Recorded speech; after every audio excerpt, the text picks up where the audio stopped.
여러분 안녕하십니까. 8월 14일 목요일 넘치는 우리의 매일 묵상 시작하도록 하겠습니다. 오늘 본 말씀은 스가랴 8장 14절부터 23절까지 말씀입니다. 중고등부 수련회가 이제 끝났고요. 오늘부터는 청년부 수련회가 진행됩니다. 청년부 수련회는 외부 연합집회에 함께 참여하고요. 저도 함께 가서 지내고 또 금요일날 금요기도 때문에 잠깐 내려왔다가 다시 올라가서 또 토요일날 이렇게 또 활동하고 그렇게 내려올 예정입니다. 오고 가는 길 안전하게 또 은혜 많이 받을 수 있도록 청년들을 위해서도 계속해서 기도해 주시기를 부탁을 드립니다. 오늘 이 본문에서는요, 이스라엘 사람들에게 어떤 회복의 모습, 또 어떤 즐거움의 모습, 이런 것들을 다시 주시는 하나님의 모습을 볼 수 있습니다. 특별히 14절부터 17절까지는 과거와 지금의 다른 점에 대해서, 그리고 18절부터 마지막까지는 하나님께서 금식의 절기를 기쁨의 절기로 바꿔주신다라고 하시는 말씀들이 기록되어져 있습니다. 14절 말씀 한번 보면요. 만군의 여호와가 이같이 말하노라. 너희 조상들이 나를 경노하게 하였을 때에 내가 그들에게 재앙을 내리기로 뜻하고 뉘우치지 아니하였으나 라고 이렇게 얘기합니다. 조상들이 지금 이 시대보다 이 앞섰던 조상들이 하나님의 뜻을 거역하고 하나님의 뜻을 배반하고 하나님을 섬기지 않았을 때에 하나님께서 그들에게 재앙을 내리기로 결심하셨어요. 보통 이렇게 재앙을 내리기로 결심하셨다 하더라도 그 뜻을 돌이키셔서 결국 그들이 재앙을 받지 않고 하나님께로 돌아오게 하셨는데, 이 앞선 세대, 포로로 끌려가던 그 세대는 하나님께서 그 재앙을 돌이키시지 않았다라는 겁니다.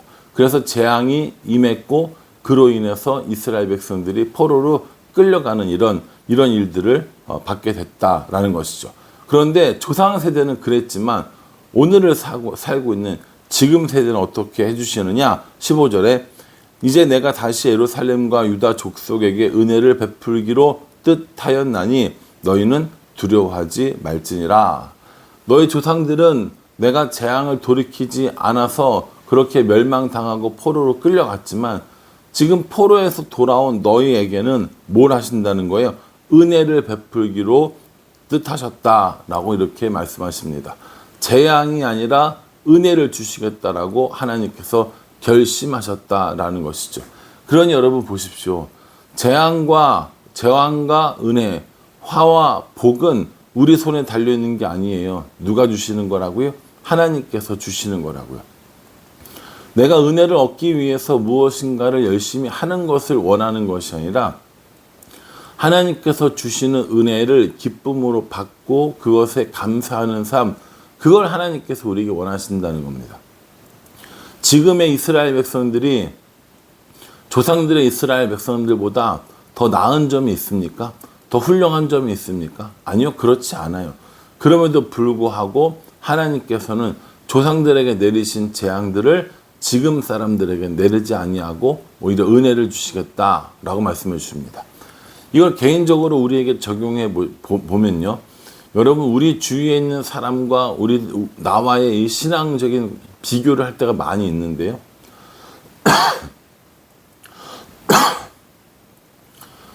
우리 주위에 있는 사람들의 신앙보다 내가 더 나아서 하나님께서 은혜를 주십니까?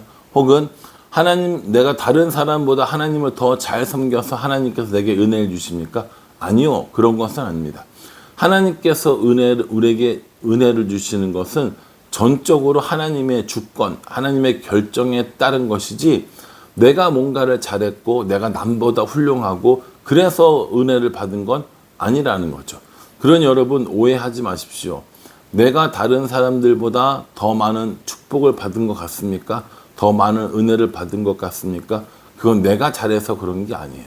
사람들이 내가 잘해서, 내가 열심히 해서, 내가 최선을 다해서, 내가 이만큼 해서 하나님께 은혜 받았어 라는 생각하는 경우들이 많이 있는데 그렇지 않다라는 거예요.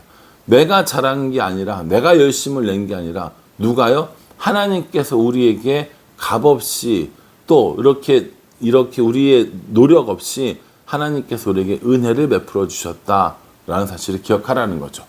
조상들은 잘못했고 나는 잘했으니까 그래서 내가 복 받는다? 아니라는 거예요. 전적으로 하나님의 은혜임을 기억해야 합니다. 그리고 이제 이스라엘 백성들에게 있었던 여러 가지 금식의 절기가 있었단 말이에요. 19절에 보면 만군의 여호와가 이같이 말하노라. 넷째 달의 금식과 다섯째 달의 금식과 일곱째 달의 금식과 열째 달의 금식이 변하여 유다 족속에게 기쁨과 즐거움과 희락의 절기들이 되리니 오직 너희는 진리와 화평을 사랑할지어다 라고 이렇게 말씀해 주고 계십니다. 참 금식하는 것도 많죠. 이건 이제 공식적인 금식 기간인 거예요. 이렇게는 이러저러한 사건들을 기억하면서 우리가 금식하기로 하자라고 정해둔 거죠.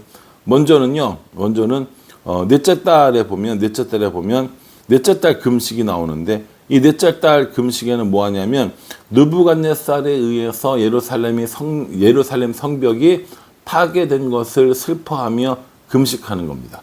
다섯째 달 금식은 성전과 중요한 건물이 불탄 것들을 슬퍼하며 금식을 했습니다. 일곱 번째 달에는요, 그달랴라고 하는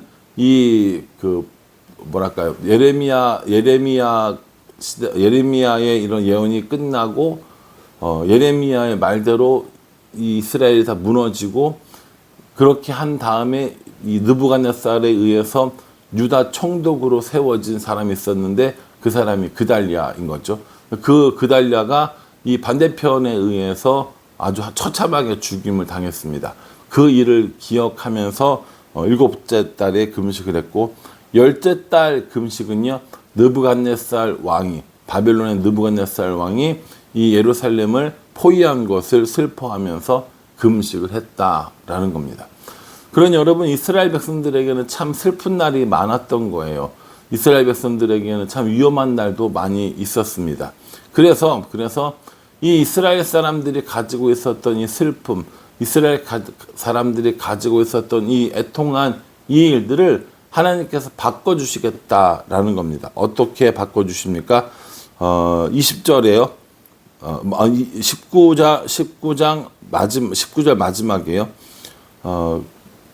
금식이 변하여 유다 족속에게 기쁨과 즐거움과 희락의 절기들이 되리니 오직 너희는 진리와 화평을 사랑할지니라 라고 이렇게 말씀하고 계십니다.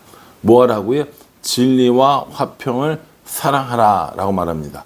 넷째 달, 다섯째 달, 일곱째 달, 열째 달 이렇게 국가적인 차원에서 슬퍼해야 할 이런 애통하는 이런 금식의 사건들이 변하는 거예요. 뭐를 말합니까? 기쁨과 즐거움과 희락으로 변합니다. 여러분, 이 이스라엘 백성들이 이렇게 슬퍼할 만한 이 일에서 기쁨과 즐거움과 희락의 절기로 바뀌는 일에 이스라엘 사람들이 뭔가 열심히 한 것 있습니까? 저는 없다고 보거든요. 전쟁을 이겨서 승리를 쟁취했습니까? 이 사람들이 무슨 느부갓네살 왕을 비롯한 바벨론 사람들을 암살을 해서 승리를 쟁취했습니까? 독립운동한 게 아니라는 거예요. 그럼에도 불구하고 이스라엘 사람들이 포로로 돌아오게 된 것은 전적으로 하나님의 은혜였습니다. 그러니 그 슬픔들이 변하여 그 애통과 그 금식들이 변하여 희락, 즐거움과 기쁨과 희락이 되게 하는 건 사람들의 노력이 아니라 하나님의 은혜로만 가능하다라는 겁니다. 오늘을 살아가는 우리들은 어떻습니까? 우리들은 희락을 얻기 위해서 무엇을 합니까? 즐거움과 기쁨을 누리기 위해서 무엇을 합니까? 열심히 일을 하고 돈을 열심히 모으고 공부를 열심히 해서 성적을 높이고 등등등등등 많은 일들을 통하여서 우리들의 삶의 즐거움을 얻으려고 하지만 진짜 즐거움은 누가 주신다는 거예요? 진짜 즐거움은 하나님께서 주신다는 겁니다. 진짜 기쁨은 하나님께서 주신다라는 겁니다. 그러니 여러분, 하나님 안에서 우리가 일을 하고 하나님 안에서 사역을 하고 하나님 안에서 모든 것들을 해야 진짜 그게 기쁜 것이지 그냥 우리의 즐거움을 따라가는 것은 진짜 즐거움이 아니라고 성경이 내내 이야기하는 겁니다. 또요, 하나님께서 이렇게 슬픔을, 금식을 기쁨과 즐거움으로 바꿔줄 거니까 뭐하라고 말씀하시냐면 19절 마지막에 진리와 화평을 사랑할지니라 라고 이렇게 얘기합니다. 진리와 화평을 사랑할지니라. 이건 앞에 나와 있는 것도 같은 게 있는데 16절에 보면은 너희가 행할 일은 이러하니라. 너희는 이웃과 더불어 진리를 말하고 너희 성문에서 진실과 화평한 재판을 베풀고 마음에 서로 해하기를 도모하지 말며 거짓 맹세를 좋아하지 말라. 이 모든 일은 내가 미워하는 것이니라. 여호와의 말이니라 라고 말씀해 주십니다. 앞에 뭐였는데요? 조상들은 재앙을 받았지만 너희들은 은혜를 받았어. 그러니까 이렇게 해야 돼 라고 말하는 거고요. 오늘도요, 이 금식이 변하여서 기쁨이, 즐거움이, 희락이 되게 할 테니까 너희는 이렇게 해야 돼 라고 이야기를 하십니다. 그게 뭐냐면 그 진리와 화평을 사랑하는 일이라는 것이죠. 그러니까 여러분, 하나님께서 우리에게 해주시는 일들은 되게 명확해요. 위험으로부터, 재앙으로부터, 두려움으로부터 우리를 그것으로부터 바꿔주신다는 거예요. 뭘로 바꿔주십니까? 은혜로 바꿔주시고 기쁨으로, 즐거움으로, 희락으로 바꿔주신다라는 거예요. 그러니까 너희들은 뭐 하라는 거예요. 그러니까 우리들은 이웃과 더불어 진리를 말하고 성문에서 재판을 올바르게 하고 서로 해하기를 도모하지 말고 거짓 맹세를 좋아하지 말고 또요 기쁨과 진리와 화평을 사랑하는 이 일들을 하라라는 겁니다. 위급한 상황이 있어요. 좋지 않은 상황이 있어요. 힘든 상황이 있어요. 이걸 하나님께서 바꿔주신다니까요. 사람의 노력으로 바뀌는 것이 아니라 하나님께서 바꿔주시는 거예요. 그게 뭡니까? 이게 은혜라는 거죠. 그럼 이 은혜 받은 사람들은 뭐합니까? 이 은혜 받은 사람들은 하나님의 명령한 것을 지키며 살아가는 거예요. 그게 이웃과 더불어 진리를 말하고 또요 진리와 화평을 사랑하는 이런 일들을 말하는 거래요. 그러니까 여러분, 우리가 뭔가를 이루려고 하는 것이 아니라 하나님께서 이루시는 것들을 보고 우리는 그 명령을 따라서 하나님께서 명령하시는 것들을 행하는 것, 그게 더 성공의 비결이고 우리가 즐거움의 비결이라는 겁니다. 즐겁게 살고 싶고 행복하게 살고 싶고 재미나게 살고 싶어서 많은 것들을 애쓰지만 우리의 그런 노력에 의해서 즐거운 것이 아니라 하나님께서 우리와 함께 해주시고 하나님께서 은혜를 주시기 때문에 우리가 즐겁다라는 사실이라는 겁니다. 우리를 즐겁게 하는 것들은 뭐가 있습니까? 아이들의 성적이 우리를 즐겁게 합니까? 많은 월급이 우리를 즐겁게 합니까? 합격 통지서가 우리를 즐겁게 합니까? 예, 즐겁게 합니다. 그거 즐겁지 않다라는 거 아니에요. 저는 금욕주의자여서 즐거움을 다 배제하고 사느냐? 그렇지 않아요. 그런 것도 다 즐거운 일이죠. 그런데 그 즐거움이 나의 노력으로 되었다고 생각하는가? 하나님의 은혜로 되었다고 생각하는가? 이건 다르다는 겁니다. 그러니 여러분, 우리들의 삶의 즐거운 모든 일에 하나님이 함께 하시는지 아니면 나의 노력이라고 생각하는지 우리 스스로를 돌이켜보고 내가 스스로 노력해서 얻어지는 즐거움이 아니라 하나님께서 은혜를 주셔서 즐거워지는 그런 삶을 살아가는 우리 모두가 되기를 주님의 이름으로 축복합니다. 기도하겠습니다. 하나님, 나의 즐거움은 어디에서부터 오는지 돌아보게 됩니다. 내가 열심히 살고 내가 최선을 다해서 사는 그 일로부터 즐거움이 오는 것이 아니라 하나님께서 은혜를 베풀어 주셔서 즐거운 삶이 되어질 수 있도록 도와주시옵소서. 그렇게 은혜를 베푸셨사오니 내가 어떻게 살아야 하는지 깨닫게 해주시고 이웃과 더불어 진리를 행하고 성문에서 진실하고 화평한 재판을 베풀며 서로 해하기를 도모하지 아니하고 거짓 맹세를 좋아하지 않는 그런 삶을 살게 하여 주시옵소서. 오직 진리와 화평을 사랑하는 따라가는 우리가 될 수 있도록 도와주시옵소서. 예수님의 이름으로 기도합니다. 아멘. 예, 여러분 이 말씀 기억하시면서요. 하나님께서 주신 은혜로 말미암아 기뻐하고 하나님께서 우리에게 명령하시고 요구하시는 것들을 지킴으로 말미암아 하나님의 사랑을 보여드리는 우리 모두가 되기를 간절한 마음으로 기도하겠습니다. 감사합니다.